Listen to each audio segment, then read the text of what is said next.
This week on Myth, we're going to Edo period Japan for a fruit-filled tale of demons and heroism. You'll see why you should always eat random giant peaches, why you should never leave a dog alone with a monkey, and why you should always threaten pretty birds.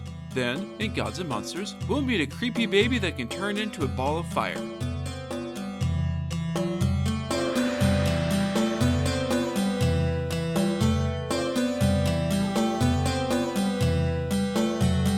This is the Myths Your Teacher Hated podcast, where I tell the stories of cultures from around the world in all of their original, bloody, uncensored glory. Modern tellings of these stories have become dry and dusty, but I'll be trying to breathe new life into them. This is episode 120, Son of a Peach.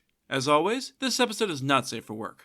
This story comes from 1908's Japanese fairy tales collection by Yae Theodora Ozaki.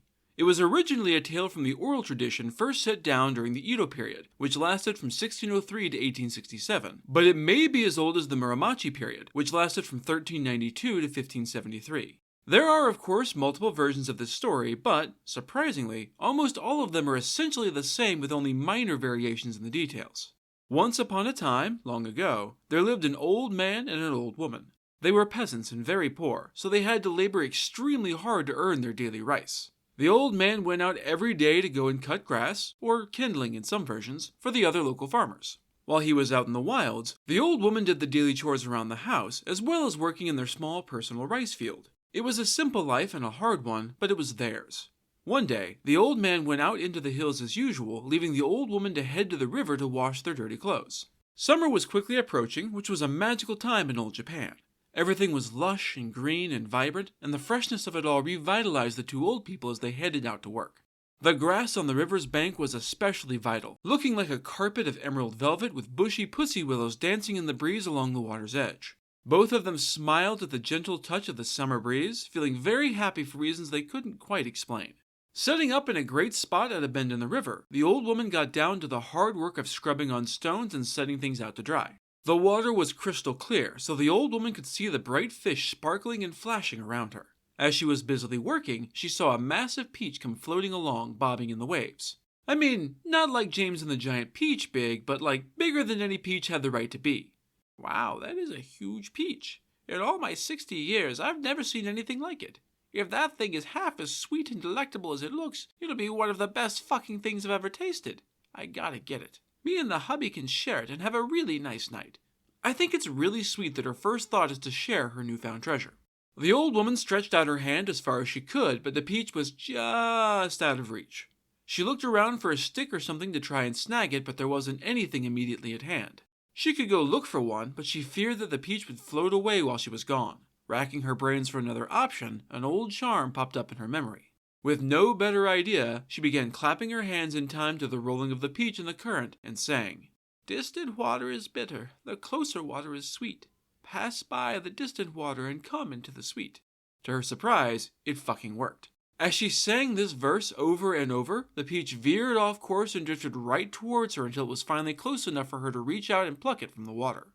The old woman was delighted by this unexpected and incredible result. So much so, in fact, that she couldn't focus on finishing her work, so she put all the clothes back in her bamboo basket and hurried home with the peach cradled delicately in her hands. It was hard for her to wait the hours until her husband came home to bite into the succulent-looking fruit, but she wanted to share this special moment with him, so wait she did. The sun was setting when he finally trudged back to their small cottage with a big bundle of grass on his back. Enormous, in fact, so massive that she almost couldn't see him beneath it. He looked utterly exhausted from the day's labors as he walked slowly home using his scythe as a walking stick. Once she was sure he was in earshot, she called out to him, "Hey, Ofai-san," which apparently means old man. "What kept you? I've been waiting for you to get back forever." He gave her an aggravated look, glancing up at the incredibly heavy burden on his back.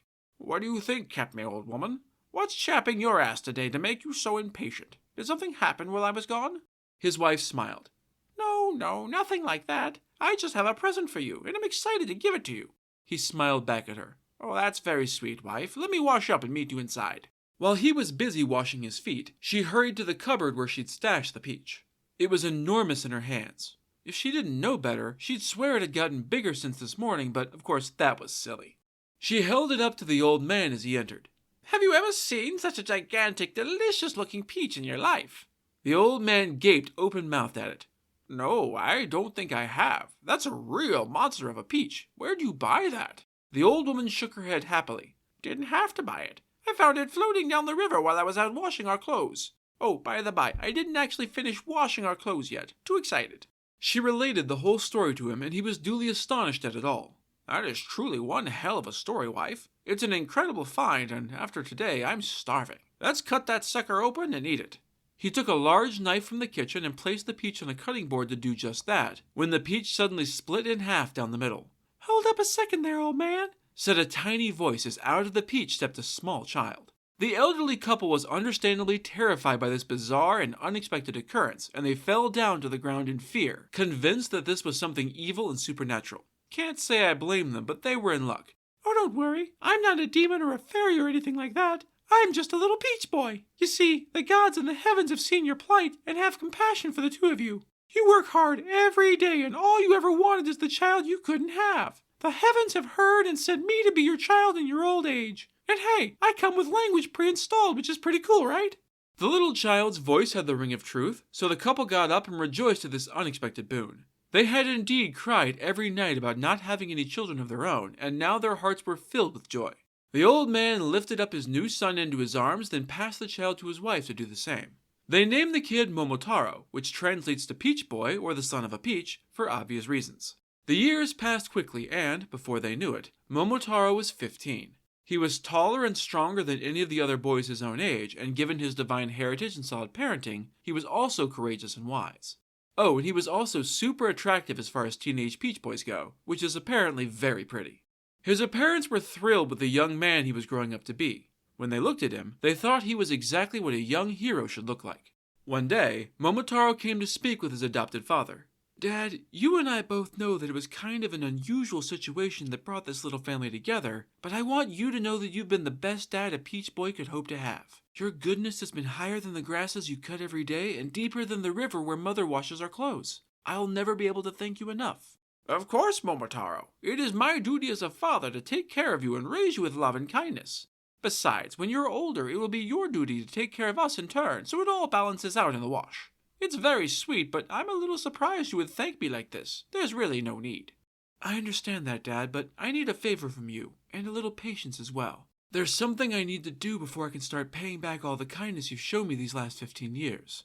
Of course, my son. You are so mature and wise that of course I will grant you whatever you wish. I was hoping you'd say that. What I need is for you to let me go away, like right this instant. Wait, leave? Why? Where? You really want to leave your home, your mother and father? It's important, Dad, and I promise I'll come back if you let me go right now.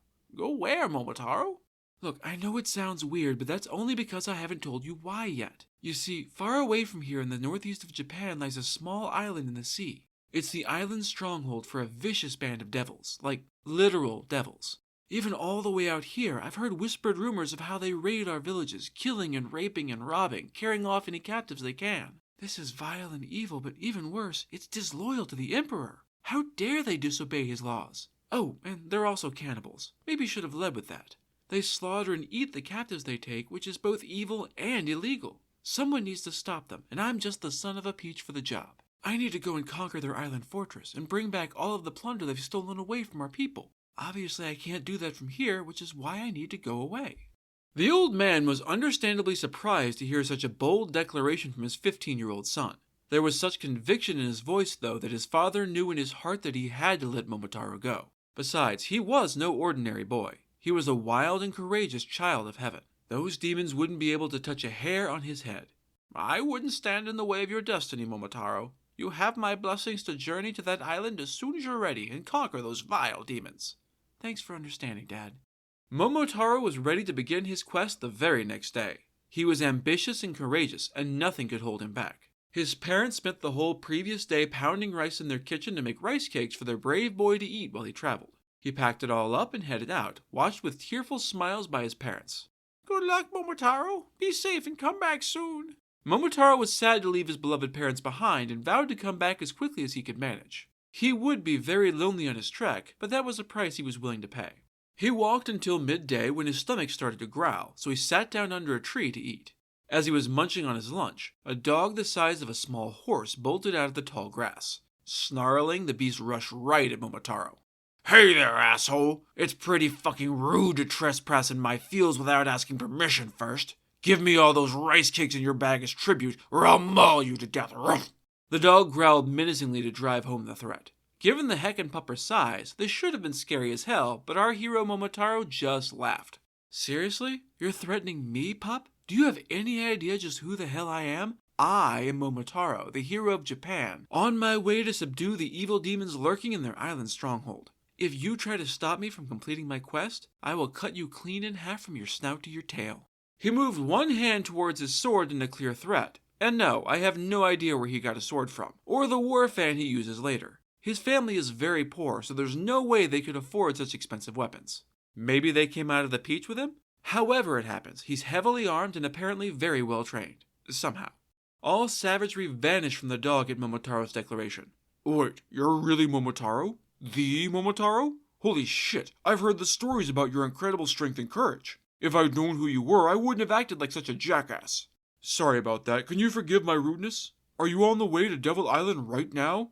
I know I'm a bad dog, but can I come with you? Momotaro smiled. You're not a bad dog. Of course you can come with me if you want to. Awesome, thank you so much, you won't regret this. I hate to ask, but I really am starving. Any chance you could share one of those delicious-smelling rice cakes? These aren't just any rice cakes. These are the best damn rice cakes in all of Japan, so I can't spare a whole one, but I can give you half. The dog shrugged. I'll take it. Thanks. And so the boy and his dog continued on their journey towards Devil Island. They walked together for a long time, over hills and through valleys, until they came to a large tree in the distance. A large animal spied them as they approached and swung down from the branches to greet them. Morning, Momotaro. A hero like you is more than welcome to journey through these lands. Looks like you're off on an adventure. Mind if I tag along? Before the young man could answer, the dog stalked forward jealously. Why would Momotaro want someone like you? What are you, a flea-bitten monkey? He's already got man's best friend with him. What the hell are you gonna do in a fight? Eat a banana? Throw your shit? We're heading to fight a bunch of demons and we don't need your help. Get lost! As everyone apparently knows, dogs and monkeys hate each other. News to me, but I've never seen a dog with a monkey, so what do I know? So they began to fight. Momotaro dragged the two apart and stepped between them. Stop fighting, you two. Knock it off, dog. The dog gave the Peach Boy a wounded look. Come on, Momotaro. It's undignified for you to have a wretched creature like this tagging along behind you. What would you know about it, dog? Knock it off. He turned to the monkey. And who exactly are you? I'm a monkey from the hills. We heard about your expedition to Devil Island and I decided to come and help. I really want to go with you, please? Are you sure you want to come to Devil Island and fight the demons with me? Yes, sir, I surely do. All right then, I admire your courage. You're in the party. Here's a piece of rice cake for the road. And so the monkey did indeed join them on the road.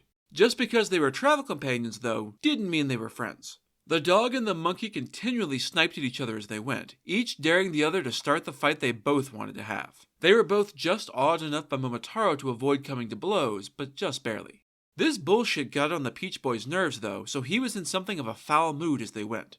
At last, he could stand it no more, so he sent the dog ahead with a flag to announce their approach. No idea where the flag came from either. The monkey he sent to the rear with his sword to watch their backs. Momotaro himself carried that war fan I mentioned, which was made of iron, and walked between them to keep the peace. They traveled in this awkward but workable configuration for some time until they came to a large field. As they approached, a gorgeous bird alighted from the sky and landed in front of the little group. It was the most beautiful thing Momotaro had ever seen, with 5 different brilliant colors on its body and a brilliant scarlet head. The dog did what dogs do and charged the bird, barking madly as he tried to play with it to death. Rather than fleeing, the bird dove at the dog's tail, claws out, and fought back. Momotaro admired the little bird's moxie and warrior spirit. It was holding its own with the dog, which was impressive. He might make a good addition to their band of fighters. Thus decided, Momotaro rushed forward and seized the dog to stop the fight before addressing the bird. Surrender at once, you miscreant! Don't you know who I am?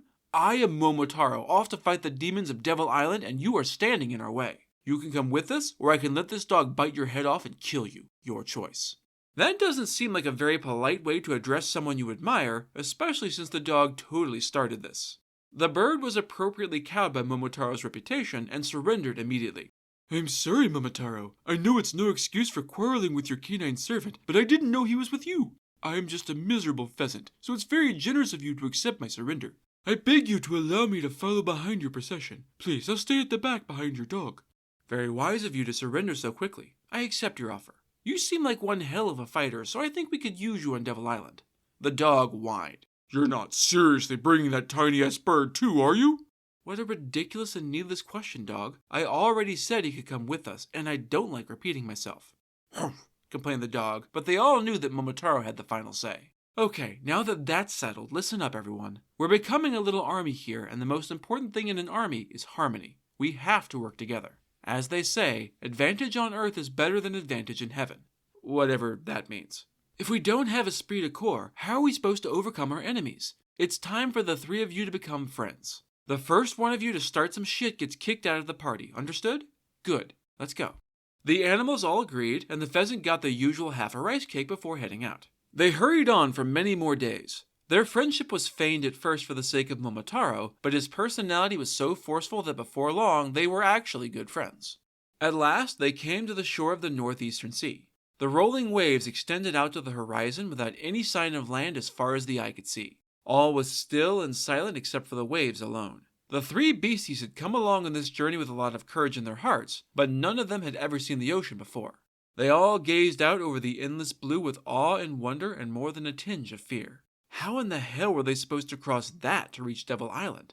Momotaro saw their hesitation and discomfort, and he decided to step up as leader once again, though his brand of leadership is a bit rough. Really? You're all scared of a little water? Are you warriors or are you cowards? If you're all this weak, then stay behind. You're worthless to me. I'll be better off my own. You're all fired. Go home. The three animals were understandably taken aback at Momotaro's sharp words. They were shocked out of staring at the ocean and instead flung themselves at Momotaro's feet. They clung to his sleeves and begged him to reconsider. Please, Momotaro, whined the dog. We've come too far to leave us behind now, moaned the monkey. It's inhumane to leave us behind now, squawked the pheasant. Momotaro saw that his gambit had worked. The three animals had found their courage again. Very well. Since you ask so nicely and you seem much braver, you can come with me, but be very careful. Momotaro had never seen the ocean before either, but he was comfortable on the water and he had a plan. He acquired a small boat from somewhere, and they all boarded. I guess he was able to handle it all by himself since the animals had never been on a boat before. It helped that the wind and weather were fair, so the ship was able to fly across the ocean like an arrow. They had never been on the ocean, of course, and the motion of the waves was unnerving at first, but they soon got used to it. Days passed with everyone looking out across the water for Demon Island. They quickly grew bored of looking for something that wasn't there and started playing games to pass the time. Momotaro was often too busy running the boat to take part, but watching the animals play and get into hilarious antics was entertaining enough to take his mind off things. He too was tired of doing nothing and felt bored by the inactivity, so he needed the diversion. He longed to finally come to blows with the demons he sought. Fortunately, the wind stayed with them and they met no other vessels on the high seas, so it was a fairly quick and uneventful voyage. At last, the four watchers finally spied land on the horizon off the bow. Momotaro knew in his heart that they had reached Devil Island. As they got closer, his instinct was confirmed by the sight of a towering castle set high on a sheer cliff overlooking the sea. From that vantage point, the demons would be able to see the whole island and, more importantly, any would-be heroes. This assault might prove trickier than he had originally thought. Momotaro sat for a while with his head in his hands as he thought deeply about the situation. At last he stood up again and faced his three companions. He had a plan.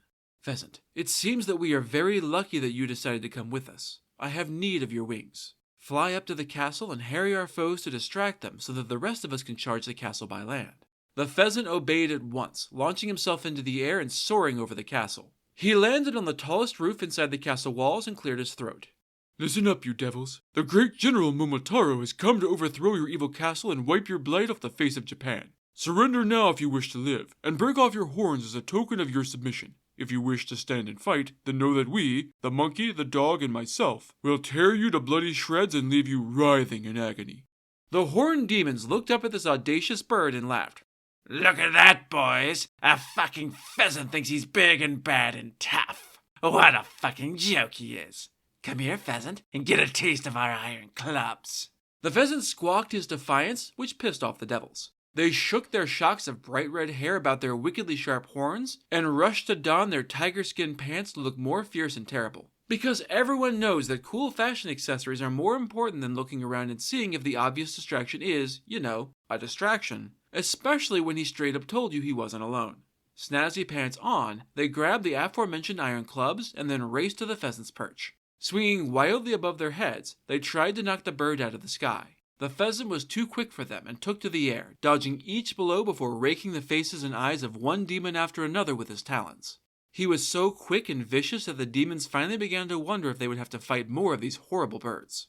While the demons were thus distracted, Momotaro, the dog, and the monkey had landed on the beach. The castle sat high on a cliff over the beach with a long path leading up to stout iron gates set in the thick stone walls. The whole thing was exactly as strongly fortified as you would expect an evil castle lair to be. With the hope of finding another way in, Momotaro followed the dog and the monkey up the path. They soon came upon a pair of damsels washing clothes in a stream. Momotaro's sharp eyes spied that these outfits were all blood-stained and that, as the two maidens scrubbed, tears were flowing freely down their cheeks. "Excuse me, fair maidens, who might you be and why are you weeping?" They looked up in surprise at the stranger. "We are captives of the Devil King, who kidnapped us from our distant homes. We are both daughters of Daimos, a type of lord, in our own lands, but here we are servants, forced to slave away for the demons who will one day kill us and eat us. We are trapped here with no hope of escape or rescue." They held up the blood-stained clothes and burst into fresh weeping. This is not the Demon King from episode 112 who fell to Raiko, but he's definitely a spiritual cousin. Momotaro smiled. "Fear not, fair maidens, for we are here to rescue you. What I need from you is to show us a way into the castle past the walls. We'll do the rest." Knowing that this was the only chance they were ever going to get, the maidens immediately set aside their washing and showed the band of warriors to a tiny door. It was set in the lowest part of the wall at the back of the castle, and so small that Momotaro had to literally crawl to get through, and even that was a struggle. The two animals had less trouble, and so all three were now inside the defenses. Up in the sky above, the pheasant saw them charging the demons from the back. He squawked and renewed the fury of his attack just as the squad crashed into the enemy's rear. This unexpected assault caught the demons very by surprise, and they crumbled despite having literally 25 times as many warriors. Some of the demons were driven over the walls to crash to the rocks below. Others fell into the sea and drowned beneath the suddenly violent waves. Most of the rest of the 100 devils were beaten, bitten, clawed, and pecked to death by the band of adventurers. The Devil King was the last demon standing. He could see that he was beaten by Momotaro and his animal companions, so he made up his mind to surrender. This was clearly no mortal man. He threw down his iron club at Momotaro's feet, knelt down, and broke off his horns in submission. They were signs of his strength and power, so this was a big deal. "You are the victor. I fear your strength and I cannot stand against you. Spare my life, and I will give you all the treasure stored in this castle." Momotaro looked down on his defeated foe and laughed. "So the big bad devil cowers meekly at my feet and begs? That's new. Did you really think that would work? Some measly treasure? Dude, you've raped, murdered, tortured, kidnapped, and eaten way too many people all across Japan for me to let you live." Before the demon could seize his weapon and make a last stand, Momotaro bound him in a stout rope and handed him over to the monkey. With the captive thus taken care of, Momotaro made a search of the castle for the treasure he was now pretty sure was hidden there, and for all the captives he knew for sure were there. The dog and the pheasant carried home all of the plunder he found, and Momotaro and the monkey escorted the Devil King as their captive back to Japan. The human victims, including the two brave maidens, were also ferried back home to their overjoyed families. I assume that the captured demon was eventually publicly executed, but the story doesn't say what happened to him after being pulled away from his lair. The whole country rejoiced as Momotaro traveled through it, proclaiming the end of the terrible devil marauders that had plagued them for so long. The elderly couple was even more overjoyed by their son's triumphant return. The treasure he brought, which allowed them to live in comfort for the rest of their lives, was just icing on the cake. As I mentioned, there are a lot of minor variations to the story over the centuries. The order that Momotaro meets the animals in varies, though they are almost always a dog, a monkey, and a pheasant. Sometimes all three come willingly, and sometimes it happens the way we saw here.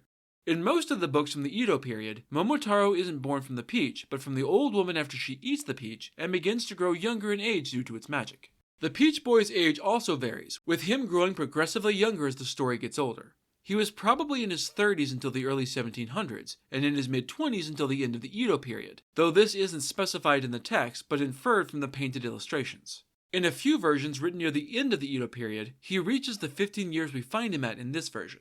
In some of the Meiji period versions, Momotaro fights ogres instead of demons or devils, and added the explicit explanation of the crimes they had committed. Older versions assumed that you knew what Oni were and could infer what they had done. The story was even used as anti-American and anti-Ally propaganda during World War II. And so, with the demons defeated and safely restored, it's time for Gods and Monsters. This is a segment where I get into a little more detail about the personalities and history of one of the gods or monsters in this week's pantheon that was not discussed in the main story. This week's monster is the Abura Akago. With a name that literally means oil baby, you know this is going to be a weird one. The Abura Akago is a yokai, a type of spirit or supernatural entity, that was cataloged in Konjaku Gazo Zokuhyaki, or the illustrated 100 demons from the present and the past, by Japanese artist Toriyama Sekien in 1779. Long ago in the village of Shiga in the Omi province, there was an oil merchant. Every night he would sneak out and steal oil from the Jizo, a statue of a Buddhist bodhisattva who was the guardian of children and the patron deity of dead children, that stood at the Otsu crossroads. He would then resell the stolen holy oil for a profit, pocketing his ill-gotten gains. When he died, his soul turned into a ball of flame that thereafter wandered the countryside.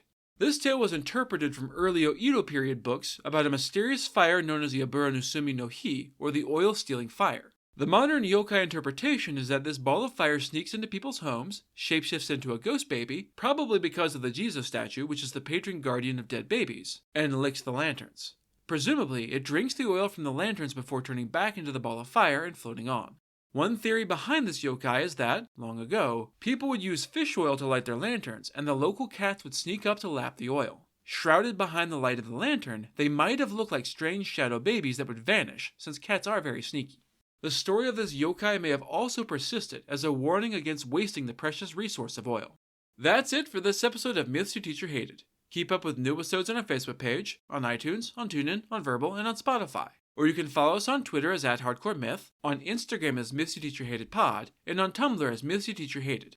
You can also find news and episodes on our website at mythsyourteacherhated.com. If you have any questions, any gods or monsters you'd want to learn about, or any ideas for future stories that you'd like to hear, feel free to drop me a line. I'm trying to pull as much material from as many different cultures as possible, but there are all sorts of stories I've never heard, so suggestions are appreciated. The theme music is by Tiny Cheese Puff. Next time, we're headed to Hungary and Romania for our annual Halloween special. You'll discover that godmothers are often witches, that you should be careful about casting magic you don't understand, and that you can talk gravediggers into doing some pretty weird favors. Then, in Gods and Monsters, what happens when your dead father knocks on your door demanding dinner? Probably murder. That's all for now. Thanks for listening.